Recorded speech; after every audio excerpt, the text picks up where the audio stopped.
Okay. Sup, Saidivh. So, I'm starting your. You sent me about 5 or 6 games. And we're gonna be watching the laning stage for all of them. The first one that ends in 903 was too old, so I could not watch it. But I can watch the other 4. So I'm gonna do that. So this lane was a doozy. The damage from Necro Jakiro was constant. Obviously, my farm here kind of sucked, but I was just happy I didn't fold to the damage and came out okay. I would like to give the disclaimer real quick that twice during your submission you said, I know I have lots of progress to still make. I am trying. You said something along those lines, and I know that I tend to be a bit too hard on myself, and I've been working on realizing that I project that onto other people. So if I did something that projected that onto you, I apologize. But basically what I'm trying to say is, of course, I understand, and I'm sorry if I did something that made that worse.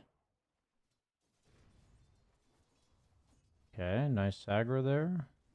Didn't defensive aggro there. Nice try on the range creep. The Necro Q is a very specific interaction. Yeah, a little out of position there with the Jakiro. Trying to defensive aggro. Okay. The one thing against Necro is you kind of assume he's going to Q creeps, and just be in range of him much less than you are, basically. In the way that this lane's going, I would have bought boots because I'm having to defensive aggro a lot, so I would have bought tangos and boots with my first gold. Not sure what you bought. I think you bought like Wraithband or something, which doesn't really do anything here. That's what you bought. Because they don't have any like physical... Oh, you bought a salve, I see. That's fair. Okay. Nice. Good play.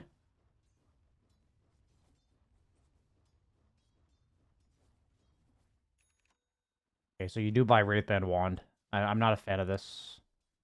I would not go laning items in the situation I'm in. I probably would have gone straight treads with some raindrops. I do not like the Wraithband at all. It does absolutely nothing against Necro and Kuro. They're like all magical damage. And you don't really want to lane occupy this for very long. So the less amount of time we want to occupy the lane, the less laning items we should buy. So for me, that's pretty much like treads, maybe raindrops. That's the amount of laning items I would buy. If I had like a really free farm start, I might have like I might have finished the wand.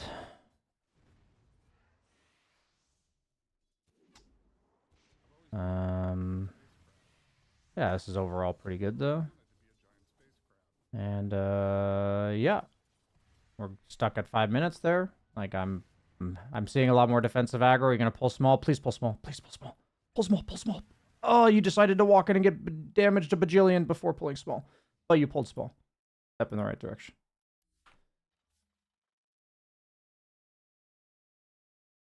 Okay. Moving on to the next one. I did see better attention to rain creeps there. I saw you adjusting with a lot of sustain items. I just think the full wand and Wraithband's not advised. At least the Wraithband. Like, the wand, kind of. It's more excusable. But the Wraithband purchase in that lane's like... That just tells me you're going to buy Wraithband in every lane, which is not good. Oh, you don't have Wraithband queued up in this one, so that's interesting. Okay, so you got hooked by Pudge right away. What did you say about this lane?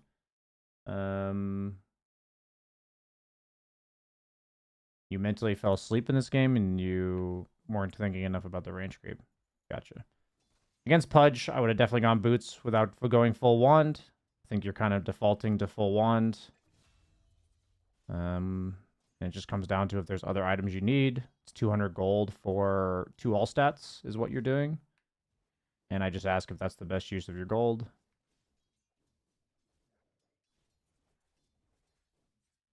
I'd want you to be looking at lane during this. Like, I'd want you to do this so I know what's going on.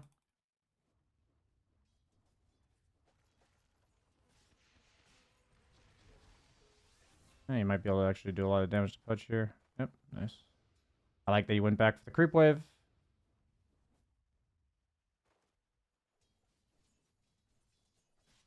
Yeah, I actually think your item purchases are a big problem.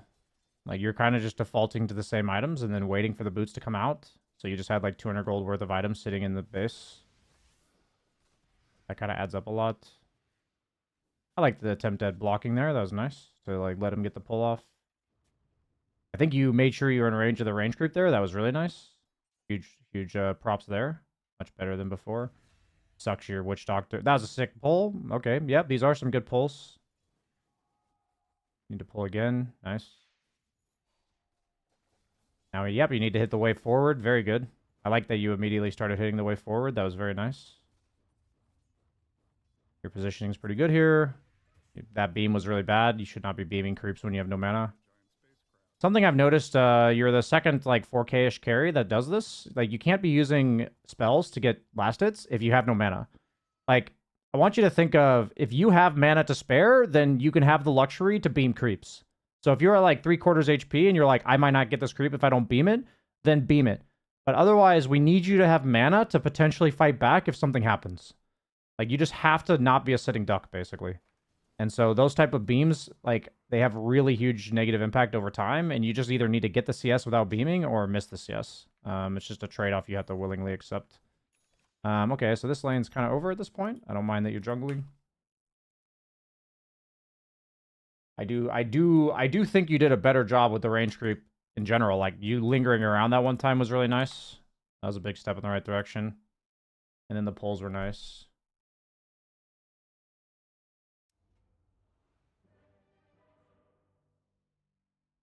Okay, so you're saying you get owned by Tiny in this lane. Check it out. Who's your laning partner? Omni Knight? Okay.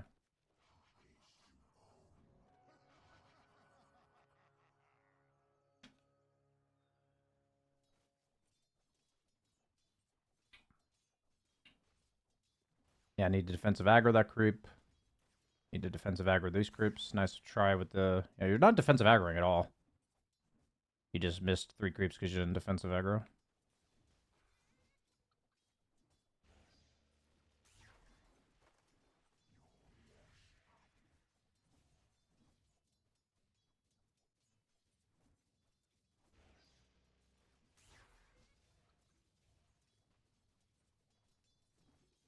I did a coaching session for a carry yesterday. It was actually during class, I think. And I showed him... Was it a coaching session? I talked about defensive aggroing on ranged heroes and how you want a defensive aggro right when the creep's about to die so that you can get the last hit in a safe position, but you're not tanking damage. And I think the same applies to you with the way you're defensive aggroing. You are defensive aggroing at the start of waves like this, which is great. But I'll like quickly show you what I mean. So in this case, this is the drill I had him do. And it's like literally cost you 3 CS on the first wave. So it's like a pretty huge deal. So like right now, what I would want you to do is when this creep is 2.3 seconds away from dying, this one, I would want you to defensive aggro it. So right about now. And what that means is the creep's going to be walking into you as you're CSing it. So what you can do, and I recommend, you can even play it with a friend if it's you know, if you have a friend that'd be willing to help you out, is you got to go into a private lobby like this, or demo lobby.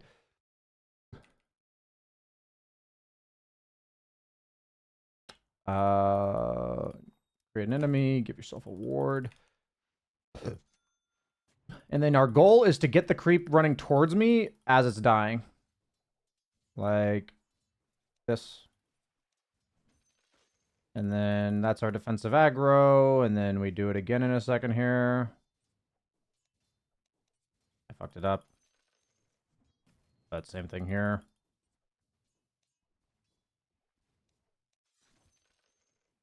So we move the creeps towards us while they're dying. And you just want to practice this and get the hang of it because it literally costs you 3 CS on the first wave. So don't do this. Same thing here. Since there's 2 range creeps, I pull it a bit earlier. Same thing here. You know, and then I miss it, of course. Same thing here. You get the idea.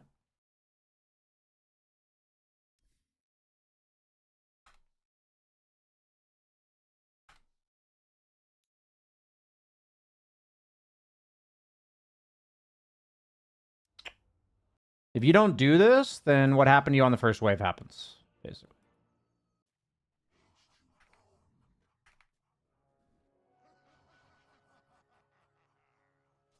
Yeah, it's right here. Right here. Defensive aggro. Defensive aggro. Now. Nope. Defensive aggro now. Nope. But yeah. Obviously, you can't fix it in hindsight. I'm watching a replay. You are making sure you're a little bit more diligent on the range creeps, which is great.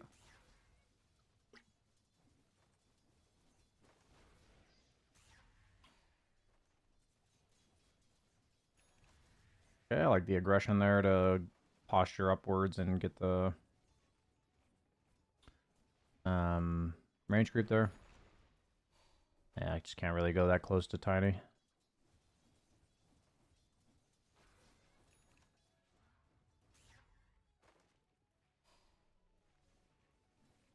Oddly enough, since Tiny is such a slow hero, I wouldn't have gone Boots.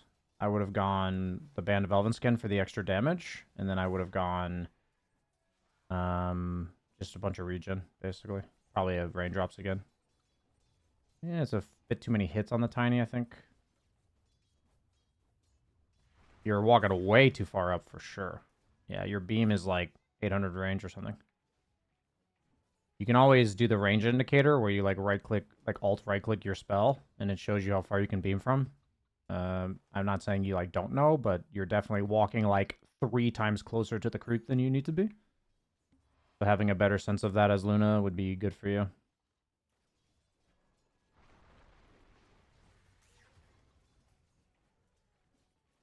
I like that you're like buying extra regen, but you're also like you're taking extra damage due to things. So I think it's good that you're adjusting, but you know, we do need to make sure we focus on the root of the problem, which is our positioning. I mean, overall, that lane wasn't that bad, I'd say. I think if you do the CS or the aggro mechanic to get the CS, that lane would have been way better. One felt really bad because the Undying was super nice, and I wish every Dota player was like him.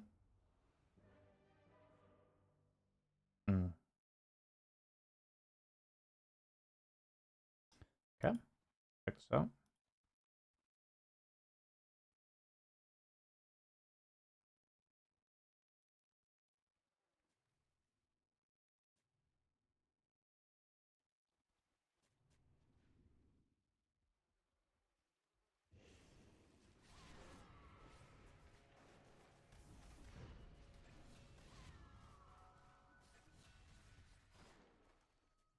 Okay. I don't love the TP. You're super fast on Luna. I don't think you had the TP, but maybe you did.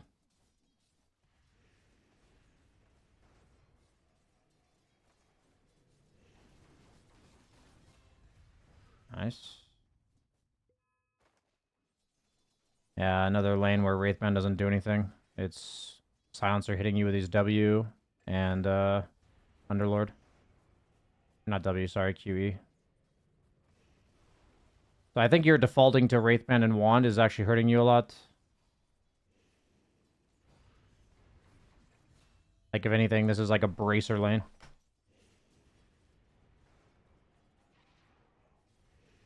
I think like full Wand in this lane would have been fine. It's because they are casting a lot of spells.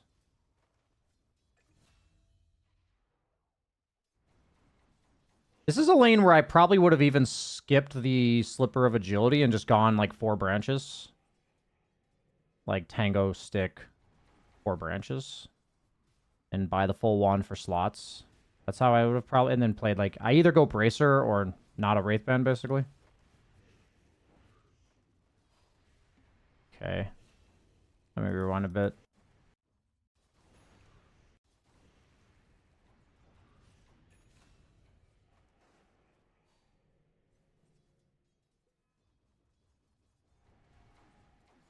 Yeah, you're definitely using a lot of beams under tower. It's okay. Yeah. I don't hate it, but there's definitely like an extra few beams that are... I feel like what you do is... There's like something... How do I explain this? Because obviously I can't talk to you right now, but I've seen it across like all of your games, so it's like this... There's like 2 range creeps, and there's 2 enemy heroes there, and your intent on one of the creeps is to hit it twice and then beam it when there's like 2 heroes there. And instead, you can just not do that. And so like what I'm thinking is when Underlord cues this, we just never have to walk over here because the lane's going to push into us. So what I don't want to do is walk into a disadvantageous position and cast spells. Like, that's not what I want to do because I'm casting spells, like, inefficiently, right? So it's like, it's the same thing that's, like, putting you out of position to get tossed. It's the same thing here where you're, like, having to cast your W because you're willingly walking in to something that you could just not, right? And then you take, 200 damage.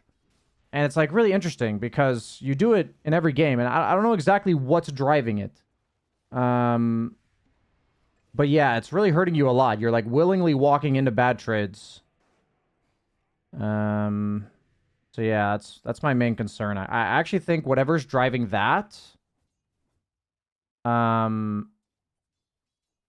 is your biggest issue. Like, I'll show you what I mean just so it's more tangible.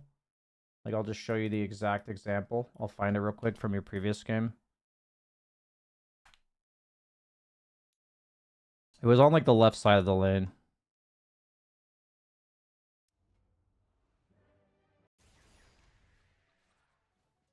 It's right here, so I'll just look for it. It's right here.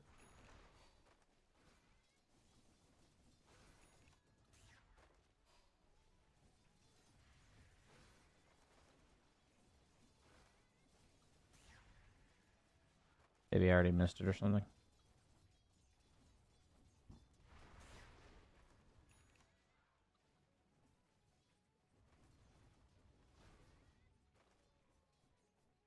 Maybe I chose the wrong game. Let me find it. Oh, it's right here. It's this one. I'm, like, walking in to beam it against, like, 2 heroes. When I have level 2 beam, so I could just, like, be back here. Like, for me, these type of plays, like, they look like you have to get the creep melee range when you don't, and you're, like, putting yourself at risk. And I know I only took 2 examples, but I promise you I saw it, like, 3 or 4 times. And it's, like, me thinking, wow, he's putting himself really far out of position to secure the range. So that's a good problem to have because we told you need to focus more on range creeps. So now it almost looks like you're putting yourself in danger in order to make sure you get the task done. So now we need to be like, okay, I need to get this task done. I've taken a step in the right direction, but I don't want to, like, walk into bad positions, and I want to secure range from as long range as possible. So now I guess it comes down to getting more precise about your positioning and about your methodology of getting the range creep, because on Luna, like, you have so much cast range. It is 800 on beam, and you're walking in, like, attack range. The only time you need to walk into attack range is when beam is level 1. And that's still, like, a luxury, right? Because you're still putting yourself potentially at risk. So I think putting yourself in the middle of the creep wave in order to secure range is something you don't have to do, and you've done it several times. So I think that's naturally progression from what we saw before, which is good, but now we need to make sure you don't keep doing that. So yeah, a lot of good things. I did see a lot of pulls. I did see a lot of making sure you're in XP range of the range creep, more focus on it. Like you said, not perfect, but it's definitely better. So awesome, man. I'm gonna end it there.